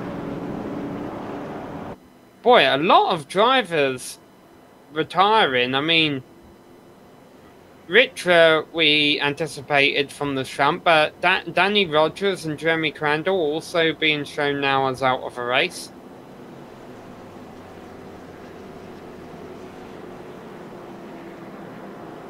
Yeah, Sam, Crandall's motor might have gone with that contact with Richter. But unfortunately, yeah, attrition late in this race after we'd had such a great run for most of it and very few damaged trucks. Now attrition has set in just a bit. We'll get restarted, I think, here, Sam, with what, 17 to go? Yeah, see if pace car lights go off as he comes across the line to complete lap number 113. Sure enough, he does. So the completion of lap... Sorry, I was looking at the wrong number there. The completion of lap 114. So yeah, the restart at the completion of lap 115, which, as you mentioned, means essentially a 17-lap shootout. We could see a green-white checkered finishes in. So, Judd Danielson, who's been on the back foot ever since the drop of a green, he'll lead them back to the restart. To his outside, Mike Donoghue. And remember, even the drivers who didn't just pit under this caution, their tyres are still fairly new. Now, Donoghue was our top finishing playoff driver at Mosport. He finished second behind Seaman there. Daniel Jackson will be restarting third. Strategy seems to have paid off for him. His truck does have a little bit of damage, I think, from earlier on it, though. Scott Seaman, last week's winner, not a playoff driver. He'll be restarting fourth. And then what about Steve Seegers back there in fifth position? Definitely been a threat all night long. All right, here we come through turn number 4. Danielson, his tyres are fairly new, but I emphasize the word fairly. Let's see what kind of restart he can get on them. Not a bad one by the driver of a number 17 Toyota Tundra. Boy, I had a great start by Judd Danielson. First time he got to start one of these all night, but just behind him, Donoghue got Jackson all up in the rear bed of that pickup. Oh, fighting for the low line right now. Here comes Chris Scala. He's been hanging out in the top 5 all day long. Remember, he's got tires. In fact, all these drivers, I think, won't have more than about 20 laps of green flag racing on their tires by the end of it, so the tires shouldn't be too much of a concern for the end of the race. These guys can feel free to go out there and fight each other hard for these final 16 laps. Scala now down to the inside of Mike Donoghue as they all scramble behind him. The battle for second is a real one. Got to go get Danielson. Scala gets it, shoots it in there, and now he's off to chase Judd Danielson for the lead of this race. Sam, they're all still fighting behind him. Steve Seegers, Daniel Jackson, Jeff Martin, Scott Seaman, Joe Johnson, and William Hartman all stacked up back there. Chris Scala already taken 2 wins this season, yet he's on the outside looking in at the playoffs. Entering this round, he could lock himself a position, though, into the second round of the playoffs with this pass. Ooh. And it looks like he's going to be able to pull it off. Boy, they were cutting that close. Wow. I think it was a bit more aggressive than necessary there, Sean. I mean, he has a faster truck, but he wanted it done. Yeah. Fred J. Moyer plumbing truck had to get moving, Sam. You know why? Maybe he's looking at the number 26, who's now up there in third place. He knows how fast Seegers has been all race long. Yeah, listen, if Seegers can find a way to pass Judd Danielson, who's not just going to step aside for him, then the race really may be on to get to Chris Scala. But Scala up there with the clean air has got a good handling truck right now. He saved it for late. Again, has those 4 fresh good years to get him to the finish here. Be 12 laps to go at the line. On the back straight, looked like Danielson was actually breaking the draft intentionally. Doesn't look like it's going to work, though. Seeger's on the inside of him, and now the 26 has a 5 in his, well, headlight stickers. Oh, no! Hard right! Oh! Danielson! And that's going to take a few playoff drivers out. That was Mike Donahue upside down. What was that from Danielson? Almost looked like a software failure. Sam, they weren't even remotely close to each other. That car just right turned dead into the wall. Oh, the carnage behind, though. How unfortunate.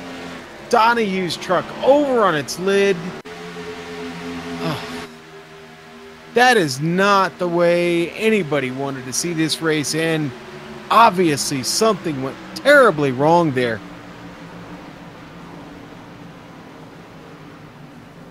I mean, there's just no real explanation for that until Judd Danielson's able to confirm it for us, Sam. Yeah, I mean, it's not like we've seen these trucks being fighting loose today. It's not close enough. That didn't even look like netcode.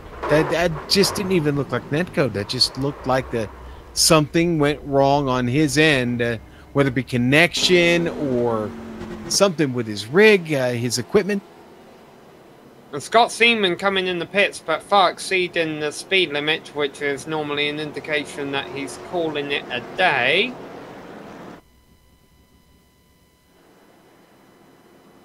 Wow, Sam. Lot of trucks affected by that.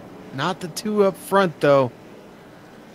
Chris Scala is, well, he's going to have a heck of a fight on his hand here. You're going to have to battle Seegers from the outside. Scala gets to choose where he wants to start. I'm going to raise my hand and say, Chris, keep it there on the bottom to get started. But, man, it's going to be awful tough. Now, the playing field's level between the two, Sam. They both came in at the same time. They both presumably have the same amount of time on the tires they've got. So I'm on the drivers sitting in the pits for damage are Scott Seaman, Judd Danielson, Robert McFarland, although he's multiple laps down, that's from earlier. Looks like we may have kept a lot of trucks out there on the track, but just not as pretty as they were at the start of the race. The driver really sitting in a good position for this restart is Joe Johnson, because he'll be restarting in 3rd position. I'm sure he would have been a lot happier knowing that had he had a stronger performance at Bristol and made it into the playoffs. Sam, I did hear some radio chatter. A few drivers saying that they thought it was netcode. Now, that's unfortunate if that was the case, but even Danielson acknowledged that he thought that was the case. So maybe that's exactly what it was. I don't know. It just seemed like they weren't even close at all. And, that's the thing with this quote-unquote thing we call netcode. It's very unpredictable, and it really can strike at any point during any race on any spot on the track, and it comes without any prediction at all. It just happens. Yep. Looks like Danielson rolling snake eyes here in Las Vegas, and unfortunately a couple other drivers were in on that pot. Alright, I anticipate the pace car lights going out this time by the completion of lap 124, which will mean a 7-lap shootout to the end.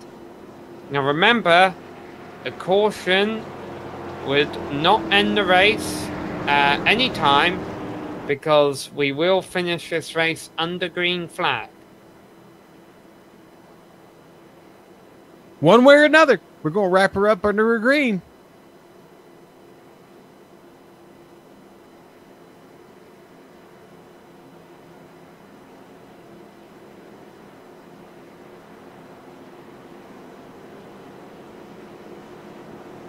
Alright, so they come around turn 4. Chris Scala in front of the field, as you mentioned, Sean, pretty much guaranteed he'll stay low as the lights do indeed go off. 12 trucks left on the lead lap after that, showing 13 currently circling the track, with Kevin Fetty actually got the wave around, but he's about 20 laps down. Although, with the couple of recent yellows, he should be able to pick off a few spots. And remember, Kevin Fetty is one of our playoff drivers, so all of those points are going to be key to him, key to the driver at number 94. And you're going to want those points on your side heading into Talladega. Yeah.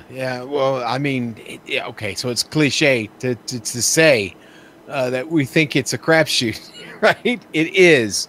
They could finish gambling here in Vegas, and they'll head down into central Alabama and start gambling again, riverboat style there in Talladega. All right, here we go. Chris Scala in the 5, restarting down low. Steve Seegers, one of the stronger performers all night long, restarting up high in the 26 truck, but that is not the line where you want to be restarting while they're getting up to speed. Down low is Joe Johnson, has that advantage in 3rd place. What about these tyres? They're old, they're very old for Seegers. He spins them badly, and that is going to allow Scala to break away. How about that? Scala with a nice start, leaves everybody behind him here. 6.5 laps to go as they come out on the back straight. The poor restart there by Seegers has actually broken up the pack a little bit. A lot of single file running as they go down the back stretch. Oh, and Chris has got to love the view in his mirror. Everybody scattering, trying to get a position, and he is getting to run away a little bit here.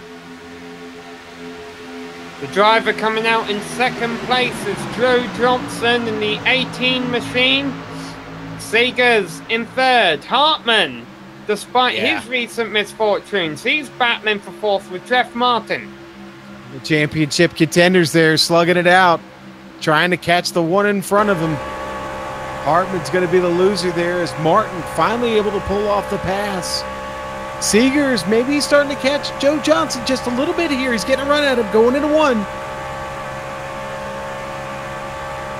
On board there with the Fred J. Moyer Plumbing Chevrolet, looking out back. He's clean ahead and clean behind at the moment. All 3 of our leaders ran 31.3s last time by, though, so if anyone's catching anyone, it is not in a hurry. But then it would only take one mistake from these drivers. And remember, all of these drivers on pretty fresh tyres, some a little fresher than others, but still with these 2 cautions in this final stage, that has enabled these drivers to play a variety of strategy cards and make sure they can be aggressive in the closing laps. You see Russ Coe out of a racing line down the back straight there. Oh, he's sliding up the hill in turn 3 and 4. He almost collected Drake Queen. 3 to go. 3 to go. Shout out to Drake Queen. I think that's the first time we've mentioned him all night long, and he's running in the top 10.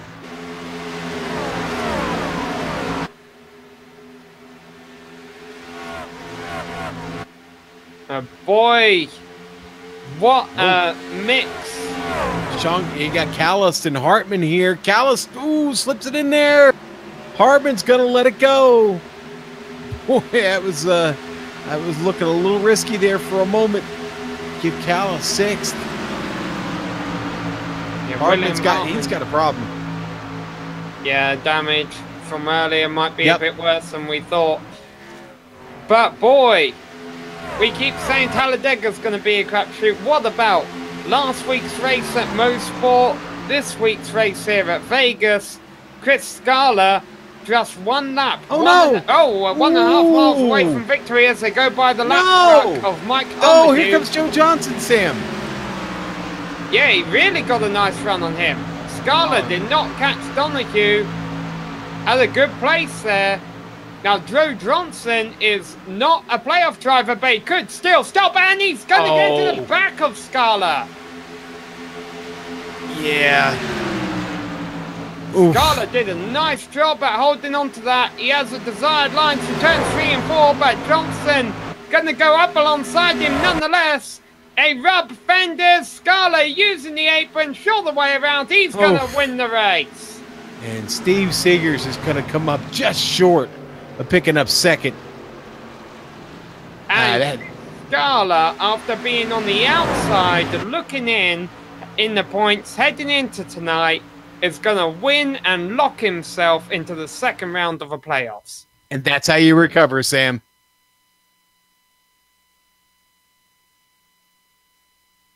Nice close finish there by Chris Scala. That's a lot closer than it had to be, though. And man, that one position he had to get around there, that almost cost him the race, Sam. Well, we're going to let Chris Scala celebrate. There's a bit of contact there. I don't know if that was celebratory or not from the 24 machine. We're going to take a quick break here on the GSRC. We will be back with a full race rundown and drive interviews. Don't go away.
Welcome back, everyone, to the Apex Button Box 200 here from Las Vegas Motor Speedway.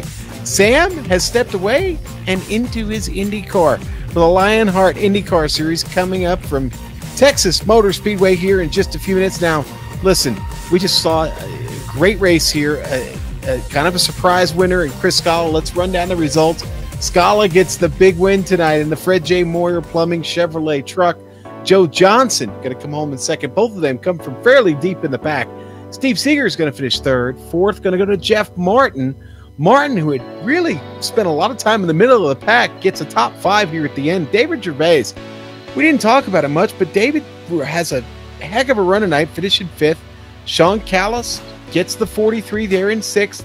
William Hartman, bit of hard luck for him. A little bit of damage on the truck slowed him down there in the late stages of the race. He'll finish 7th. Jason Eisenhower picking up a bunch of spots, coming up to 8th. 9th going to be for Jay Queen. 10th going to go to Russ Coe. Russ, I'm sorry we didn't talk about you more tonight, but a great run. You picked up 12 spots, and you get a top 10. Mark McFadden will finish 11th. Mike Donahue in 12th. Daniel Jackson, 13th. Scott Seaman, 14th, of course, well documented. Scott Seaman had a great evening in a fast truck. Gets caught up in that last caution, as a lot of drivers did. Judd Danielson, another one of them, 15th for him. Kevin Fetty, 16th. He found trouble earlier in the race and never really recovered from it. Danny Rogers, 17th for him. Tough night for Danny. That was a fast race car. Jeremy Crandall, 18th for him. Robert McFarland, 19. Ray Richard, 20th. Michael Dullard, one of our early casualties, 21st.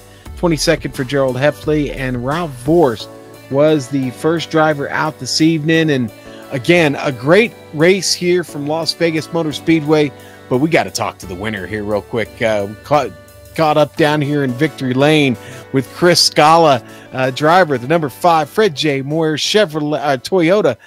Chris, congratulations, buddy. That's a long time coming, isn't it? Chris, come on. Tell me your technology's working on that end. It's not like he hasn't been in the booth before. My old partner here from Global SimRacing Channel, trying to get him on here. Chris, you got us? Yeah, I think the celebration is intense right now, and they haven't got their head up out of that bucket of champagne. Let's see. What do you think here? Maybe we'll talk to Joe Johnson. We'll talk to second place here real quick. I'll throw an audible. We'll get back to Scala here, and maybe he can get his technology figured out. Joe, congratulations. What a run this evening, man. You came from 19th place to finish second in this race. You almost get it away from Scala there at the end. Tell us about it. Thanks to Sim Speed Shop for being on the truck, iRaps, Dirty Air Studios, all my teammates at CCR. I didn't want to dump him, but like my hero once said at Bristol, I just wanted to rattle his cage. And, I knew it'd be a drag race if we could get all 4, and it was. And, Chris had a good race all night. And I tell you what, man, hopefully the fans at home enjoyed the show. Yeah, I hope so. It was, again, it was a great run to the finish right there. Really, really good green flag runs this evening, but it did kind of mix the strategy up there at the end when you guys caught a couple of cautions, didn't it? It did. I didn't make the chase. I got wrecked at Bristol, and so I came in here tonight, and the goal was just to win. And, we had a bad qualifying where I kind of got in the wall off 4, so the time didn't count. But I knew the truck was good on a long run, and, played my cards right, got a little bit of luck, and got it back to the front. Next year we don't have a sponsor yet. We're in talks right now with Sim Speed Shop, so hopefully they'll be back on board next season. And like I said, hopefully you guys enjoyed it at home. Well, we certainly did, Joe. Plans to be at Talladega here? Oh, absolutely. We're going to be at Talladega. I love Talladega. That track, either you like it or you hate it, and I love it. And dadgummit, we're going to go up there and we're going to win the damn thing. All right. Well, we'll look forward to having you back that up here when we get to Talladega. Congratulations, Joe. We'll talk to you soon, buddy. All right. Thanks, man. All right. And, Chris Scala apparently having a little bit of trouble with his setup. So I'll tell you what, we'll take a holding pattern with him. And I think we could talk to Sean Callis next. Sean just finishing right outside the top 5. Sean, have you got me, bud? And, apparently not. So not having any luck here in the interview booth this evening. Let's try Mr. Crandall. Jeremy Crandall, can you hear us, buddy? I don't know what to say, man. Sam leaves the booth and everything just goes right down the toilet here at the end. How about it one more time, Jeremy? Can you hear us? Yeah, something not working right there on Jeremy's end. Well, listen, folks, we tried, okay? We really tried. We tried to get everybody in for an interview this evening, and apparently we're having a little bit of trouble mastering our technology tonight, either us or them. I don't know. I'm not going to call it. We called the race, and that was enough. Congratulations again to Chris Scala. I hate that we didn't get a chance to talk to him. I hate that we didn't get a chance to talk to Steve Seegers or Jeff Martin or anybody from the field. But, folks, first, we do want to thank Apex Button Box for joining us. Find them on Facebook. Their link is right there in the description of this broadcast, facebook.com/Apex Button Box. Listen, as soon as I'm done here, I want you to switch over to the iRacing Esports Network here on YouTube. Just type that in, okay, in YouTube, and go check out the Lionheart IndyCar Series appearing on there live right now. You can go catch up with Sam and watch him get around Texas Motor Speedway for the Wounded Warriors 200 tonight at Texas Motor Speedway. Easy for me to say. We would like to thank all the organizers and competitors of the Simulated Stock Car Association and the Sim Speed Shop Truck Series for coming out here tonight and putting on a great show. We'd also like to thank all of the companies that provide the software and hardware for our broadcasts. There you see them listed on your screen now. Additional thanks, of course, go out to Eric Ekholm and June Lalonde, who give us all of this great music you hear every time you watch a broadcast. See the screen for how to get a hold of them if you want more of their great work. Thanks to the team today, Joe, Sam, the great Dougie Beard. If you'd like to find out more about GSRC, visit us at globalsimracingchannel.com. We're also on social media on Twitter at GSR Channel, Facebook on facebook.com/Global Sim Racing Channel, and we're on Instagram, GSRC_Graham. All of the upcoming races for our other series are listed on your screen, so check those out, mark them down on your calendar, and don't miss another second of exciting racing action. Folks, head on over, watch the Lionheart IndyCar Series right now on the iRacing Esports Network.